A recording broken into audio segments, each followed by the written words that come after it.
শেষ বাঁশি বাজার ১ মিনিট আগে বক্সের বাইরে থেকে দারুণ এক শট নেন বিনি রাফিনহার ম্যাজিকে বিশ্বকাপের আরও কাছে ব্রাজিল।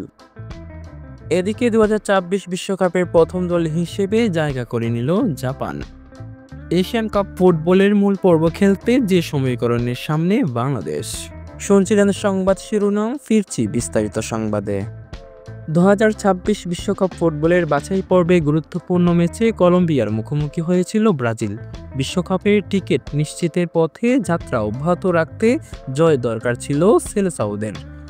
৯৮ মিনিট পর্যন্ত ছিল ১-১ সমতা। ৯৯তম মিনিটে ভিনিসিয়াস জুনিয়র দারুণ এক গোলে কলম্বিয়ার বিপক্ষে জয় ছিনিয়ে নিয়েছে ৫ বারের বিশ্ব চ্যাম্পিয়নরা। লাতিন আমেরিকা অঞ্চল থেকে বিশ্বকাপে খেলার পথে আরও এক ধাপ এগিয়ে গেল ডোরিবাল জুনিয়রের দল। ব্রাজিলের স্টেডিয়ামে শুক্রবার সকালে কলম্বিয়ার সঙ্গে ২-১ গোলে জিতেছে ব্রাজিল। শুরুতে রাফিনহার পেনাল্টিতে এগিয়ে গেলে প্রথমার্ধের শেষ দিকে সমতায় ফেরে কলম্বিয়া। ম্যাচের এক পর্যায়ে পয়েন্ট ভাগাভাগির সম্ভাবনা জেগেছিল। শেষ মুহূর্তে বিনির ম্যাজিকে জয় নিয়ে মাঠ ছাড়ে স্বাগতিকরা। পুরো ম্যাচে ৫২% সময় বল দখলে রেখে ১৬টি শট নেয় ব্রাজিল, যার ৭টি ছিল গোলমুখে। ৪৪ মিনিটে কলম্বিয়ার পেনাল্টি বক্সে ফাউলের শিকার হন ভিনি। রাফিনহা ৬ষ্ঠ মিনিটে স্পট কিক থেকে গোল করেন।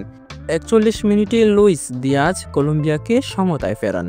হামেস রদ্রিগেজের সহায়তায় গোল করে কলম্বিয়াকে স্বস্তি এনে দেন তিনি। ১-১ সমতা নিয়ে বিরতিতে যায় দুদল। শেষ বাঁশি বাজার ১ মিনিট আগে বক্সের বাইরে থেকে দারুণ এক শট নেন বিনি। তার এই শটে এক ডিফেন্ডারের মাথায় লেগে জালে জড়ায় বলটি। সাথে সাথেই উল্লাসে ভাসে ব্রাজিল। ২-১ গোলের জয় সঙ্গী করে আর্জেন্টিনার মাঠে ২৬ মার্চে সুপার ক্লাসিকোতে নামতে চলেছে তারা। আগের দুটি ম্যাচে ভেনেজুয়েলা ও উরুগুয়ের সঙ্গে ড্র করেছিল ব্রাজিল।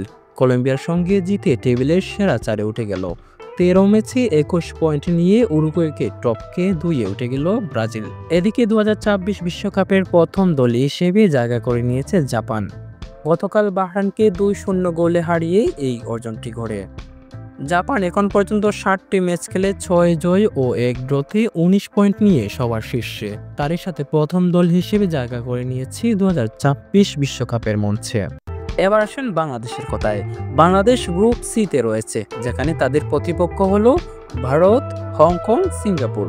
বাংলাদেশের ম্যাচগুলো ২৫ মার্চ ২০২৫ ভারতের বিপক্ষে এওয়ে, ১০ জুন ২০২৫ হংকংয়ের বিপক্ষে এওয়ে, ৯ অক্টোবর ২০২৫ সিঙ্গাপুরের বিপক্ষে হোমে, ১৪ অক্টোবর ২০২৫ সিঙ্গাপুরের বিপক্ষে এওয়ে, ১৮ নভেম্বর ২০২৫ ভারতের বিপক্ষে খেলবে ঘরের মাটিতে এবং শেষ ম্যাচ ৩১ মার্চ ২০২৬ হংকংয়ের বিপক্ষে খেলবে ঘরের মাটিতে। কথা হচ্ছে এখনও বাংলাদেশের ৬টি ম্যাচ বাকি আছে। এই ৬টি ম্যাচের মধ্যে অন্তত ৪ থেকে ৫টা ম্যাচ বাংলাদেশকে জিততে হবে এবং যদি বাংলাদেশ ৪ থেকে ৫টা ম্যাচ জিতে এই গ্রুপের চ্যাম্পিয়ন্স হয়, তবে বাংলাদেশ ২০২৭ সালের এএফসি এশিয়ান কাপের মূল পর্বে খেলতে পারবে।